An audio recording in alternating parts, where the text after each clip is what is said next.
Les élèves ont repris le chemin de l'école ce lundi 14 septembre 2020. Ce sont près de 7 millions d'élèves qui sont attendus cette année scolaire 2020-2021. Au lycée classique de Cocody, les cours ont déjà repris. Une reprise des cours qui se fait dans le respect des mesures barrières.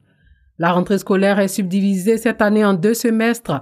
Elle sera marquée par un mois d'enseignement consacré à une révision complète de tous les programmes pour permettre une mise à niveau de tous les élèves.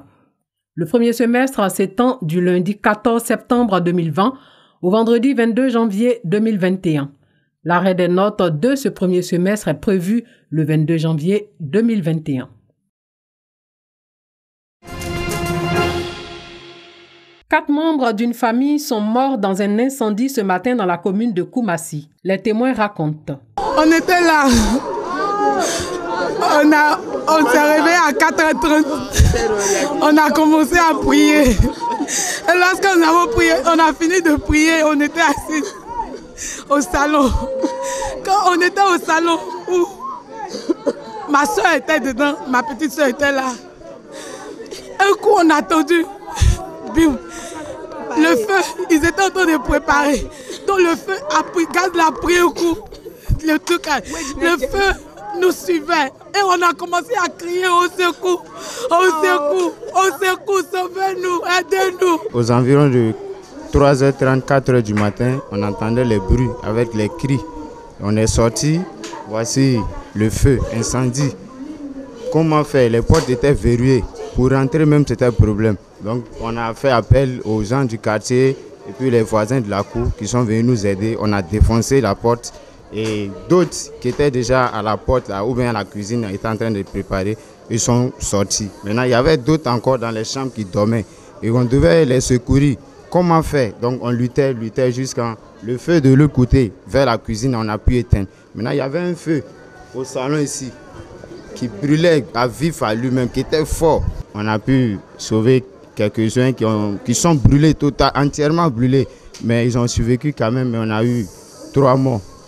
Alertés, les sapeurs-pompiers se sont rendus sur les lieux du drame, mais les flammes avaient déjà tout détruit. Une enquête sera menée par le commissariat du 6e arrondissement de la commune de Koumassi pour déterminer les causes de l'incendie.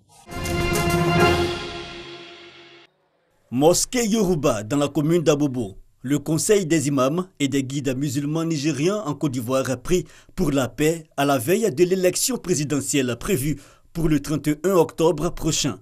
Ces hommes de Dieu venus des 10 communes d'Abidjan ont lu le Coran entièrement et 111 fois le chapitre 18 pour implorer la protection de Dieu sur la Côte d'Ivoire. Tony, quand on vit dans un pays, c'est notre pays désormais. Donc, où tu vis, qu'il y a la paix, tu seras tranquille aussi, tu seras en paix. Donc, s'il n'y a pas de paix en Côte d'Ivoire, les Ivoiriens et les non-Ivoiriens ne seront pas en paix. Donc, il est très important pour nous, pour qu'on puisse faire des prières, des bénédictions pour que la Côte d'Ivoire retrouve la paix. Et ce doigt-là, cette prière n'a pas été initiée par le Nigeria ou la communauté nigériane. C'est le COSIM, le Conseil supérieur des imams, qui a instauré cette prière de paix-là pour que toutes les communautés, sans exception, puissent prier pour la Côte d'Ivoire. Les fidèles de la communauté musulmane ont également répondu à l'appel de leurs guides religieux. Ils veulent tous la paix pour leur pays d'accueil. On dit Nigériens, mais pratiquement sont tous des Ivoiriens. Donc, nous ne savons pas où aller s'il y a un problème. C'est pour ça que nous prions Dieu le Tout-Puissant qui fasse que ces élections soient vraiment apaisées, qu'on puisse s'entendre et qu'il nous pourvoie un guide éclairé pour vraiment mener à bien le bateau ivoire. Nous prions Dieu pour que ça se passe dans un climat apaisé et que tous les bords politiques puissent s'entendre et que les élections se passent dans les urnes, mais pas dans la rue, dans la paix, dans la fraternité et l'amour. Après les prières, le Conseil des imams et des guides musulmans nigériens en Côte d'Ivoire a offert des bœufs à Allah, le tout miséricordieux, pour une paix durable et des élections apaisées. Invocations et louanges ont également marqué cette journée de prière.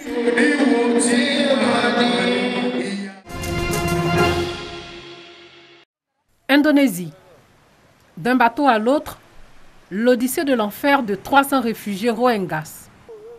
Pour fuir la misère des camps au Bangladesh et dans l'espoir de rejoindre la Malaisie, Ils ont erré 7 mois en mer avant de débarquer en Indonésie.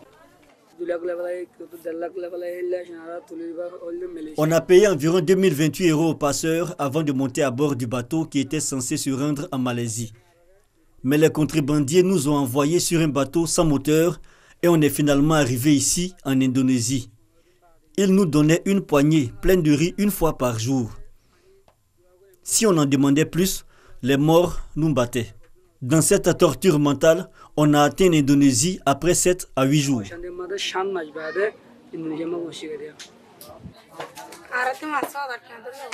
On a payé beaucoup d'argent aux passeurs. Ils nous ont dit qu'ils nous emmèneraient à bord de petits bateaux, mais ils ne l'ont pas fait.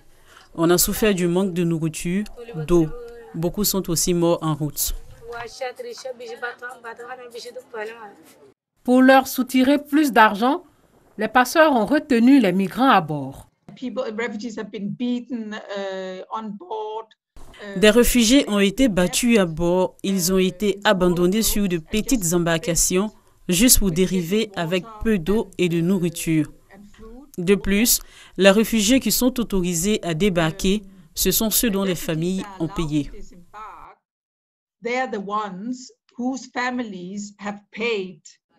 L'UNHCR estime à 200 les Rohingyas morts en mer cette année.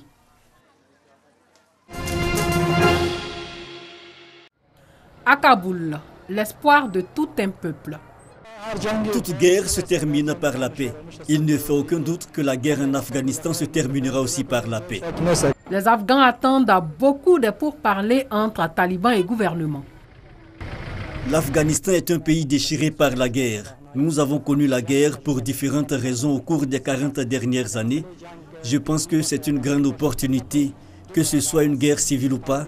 C'est une grande opportunité pour deux frères, d'un côté les talibans et de l'autre les fonctionnaires du gouvernement.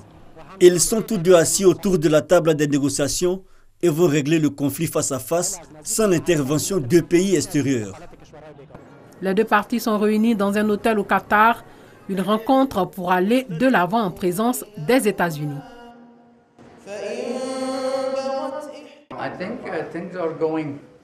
Je pense que les choses se déroulent relativement bien. Nous restons prudents. Les délégations afghanes se sont rencontrées. Elles ont nommé un comité de chaque côté et elles se réuniront à nouveau pour élaborer une feuille de route pour leur travail. Ces négociations sont historiques, mais leur issue est encore très incertaine.